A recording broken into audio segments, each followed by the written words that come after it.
се наоѓаме на прагот пред почетокот на бербите на винското грозје, Тиквешијата како регион каде што има најмногу грозје во Македонија, но и во другите региони почнуваат првите берби на некој начин. Еве да го почнеме разговорот со она што го имаме зад нас година, какво што никогаш не би посакале. Со толку многу болести, со секојдневни врнежи, како се одрази сето тоа врз лозарството? Оваа година е значително тешка за лозарството и за лозарите, затоа што мај и јуни буквално имавме многу дождови во кои што негативно влијаеше на лозовите насади и придонесе за развој на болеста пламеница и пепелница. Најголем удел од намалување на родоци зема пламеницата, кое што буквално речиси во некои насади 100% го уништи родот. Така што лозарите имаат големи загуби оваа година од грозјето на нивните лозови насади и сето тоа влие на самата ситуација која што се наоѓаме. Моментално е почната бербата на невисокосортните сорти на грозје, од винско грозје, и луѓето кои што берат и кои што носат грозје ги гледаат разликите во родот од минатите години кои што ги имале. Некои имаат по 30-40% загуби, зависи од самиот лозар кој како си го заштитил лозовиот насад. Има лозја и кај што нема берби. Има лозови насади кои што буквално се напуштени, кои што немаат род. Тоа е затоа што самиот лозар финансиски не бил моќен да инвестира во заштитни средства и да го заштитува својот лозов насад на секој 3 дена во периодот кога врнеа тие дождови во мај и во јуни месец. Но и оние лозари кои што го заштитија лозовиот насад повторно имаат загуби во своите ниви, во своите лозија, дали за 10, дали за 20, за 30%, тоа се гледа сега на самиот старт на откупната година. И сето тоа е нели би го земале како нормално да се наоѓаме во некој нормален вински сектор во кој што за години наназад била откупната цена добра и би можеле лозарите да инвестираат и имаат финансиски средства за заштита. Но ние знаеме со децении наназад какви откупни цени имаме во лозарството кои што се пониски од производните и сето тоа влијаеше на самите лозари да не можат финансиски да си дозволат да ги заштитат лозовите насади. На почетокот имаше оптимизам. Лозарите нешто инвестираа, вика ајде ќе прскаме и на 3 и на 4 дена, но кога сватија дека нема да можат финансиски да го издржат тоа темпо до крај на сезона, они да прскаат на 4 дена, буквално дигнаа раце. Да, па затоа што нема финансии, големи трошоци се во прашање. Трошоците се огромни, заштитните средства со високи цени, нафтата исто така со висока цена и тоа не може еден лозар да го издржи за да финансира да го заштити. Прави дополнителни загуби. Прави калкулација, вика колку треба да биде грозјето, јас сега да овие пари да ги вратам. Нормално. И секој кој што работи треба да има есап на крајот, нели, треба да има профит за тоа што го работи. Но за жал кај нас во лозарството ние секоја година, особено лозарите, немаат профит. Зошто е тоа така? За ситуацијата која што се наоѓаме, не велам дека едни се виновни се и винарските визби и ние лозарите. Винарските визби затоа што сакаат да профитираат на грбот на лозарите, затоа што со години наназад даваат ниски откупни цени, а виновни сме ние лозарите кои што сака лозар нека ми се налути, тоа е така, затоа што сме неорганизирани, нездружени, неединствени и не можеме заеднички да настапиме пред винарските визби. Исто така договореното производство не ни функционира, каде што можеме ние да бидеме во еден партнерски однос со винарските визби и да можеме да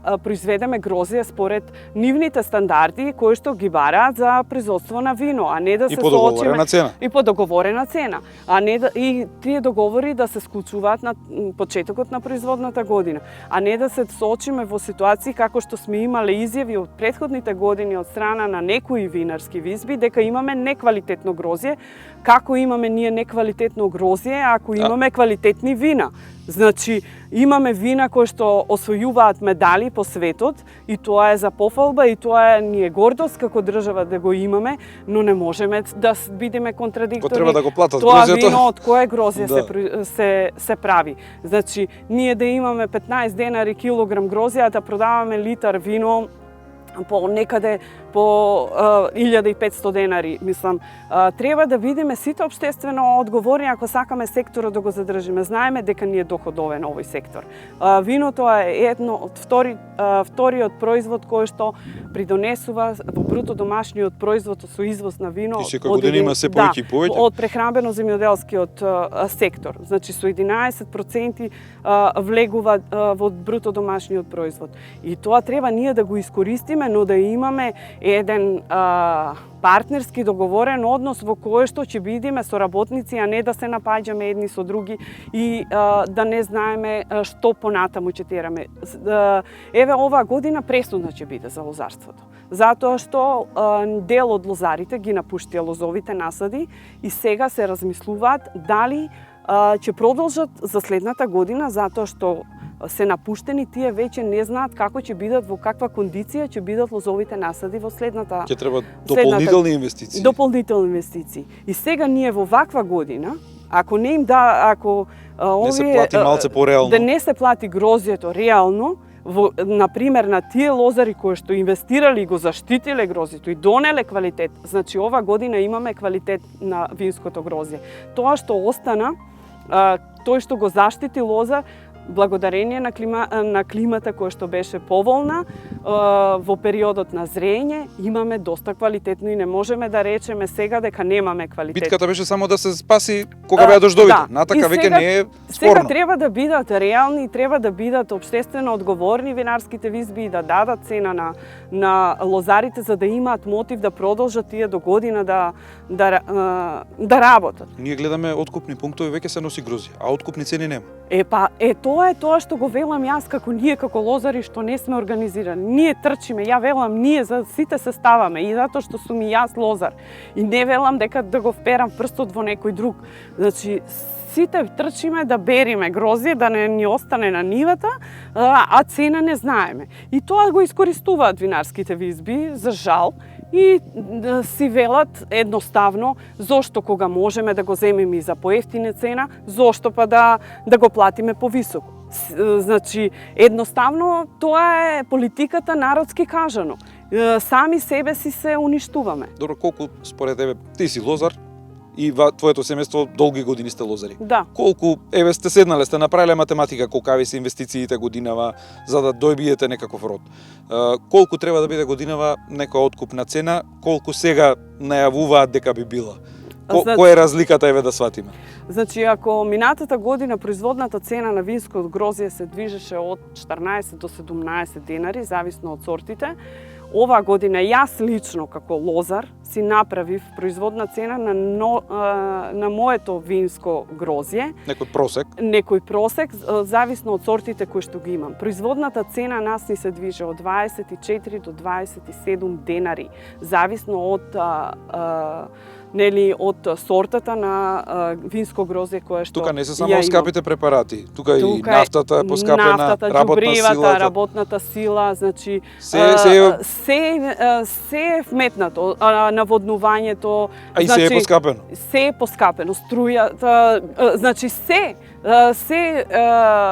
сите давачки се вметнати. Јас како лозарско семејство, ние со нашата фамилија си го направивме ЕСАПот. Еве да не речат, ние секоја година како федерација правиме производни цени, бараме од надлежна институција, во случајот или институтот или факултетот да ни направи и секогаш сме имале реакции на тие производни цени, иако доаѓаат од релевантни институции, но од страна на винарските визби имаме реакции, биле високи тие производни цени, требало некоја методологија, требало не знам што, но ние како лозари знаеме да си го направиме ЕСАПот и еве си направивме.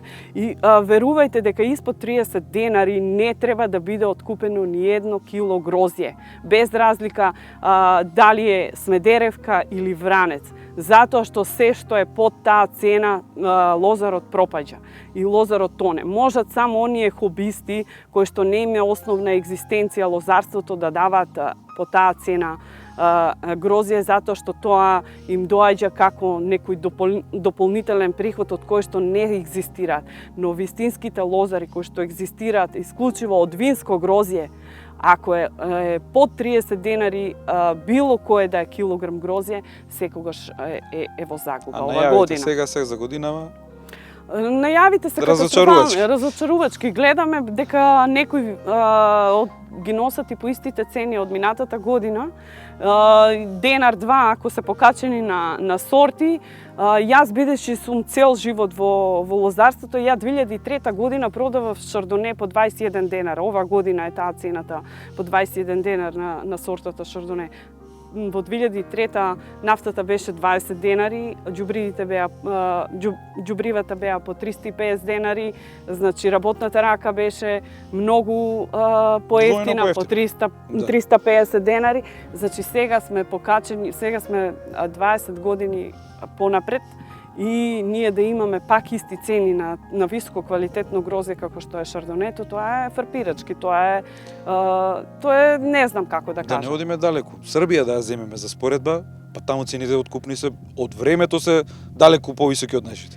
Нормално. И сега и србите немаат и доаѓа да земат овие што си да, има доста винари таму, винарски визби. И што се случува? Тие чекаат да видат нашите откупувачи која цена ќе ја дадат и не се, нели, народски кажани да истрчаат да дадат некоја многу повисока, ќе дадат 2-3 денари повисока. А нашите ги даваат истите цени со 1 денар, 2 покачено од минатата година и овие ќе дадат и тоа влие на целиот сектор. А зошто да не може да се произведе тука грозјето и тука да се продаде и тука да се преработи и тука да се извезе? Зошто да го извезуваме винско грозје во регионот? Тоа не е нели со наше грозје да ни прават вино. Да, и да се такмичат на нашите пазари. Ама што да прави лозарот кога бара денар, 2 плюс и ќе бара начин и тоа да го... Тука треба државата да одигра својата улога. Тука сите треба да одиграме својата улога и винарските визби да сватат дека стварно попреѓа лозарството, затоа што тоа еве го покажуваат податоците од Државниот завод за статистика. Минатата година 95 милиони, некаде околу 95 милиони килограми винско грозје било откупено. Сме имале години и по 130 и по 150 сме откупували. Во 2013 ние сме имале 185 милиони. Значи то 95 е некоја на пола од што сме имале. Сега од тие 95 само 17 милиони се од нивните сопствени насади. Значи и тука го повијаме фактот кој што велат винарските визби дека имаат нивни лозови насади и че си, значи 78 милиони доаѓа од малите лозаропроизводители кои што имаат од 1 до 4 хектари лозов насад. И сега ние оваа година имаме многу преполовување.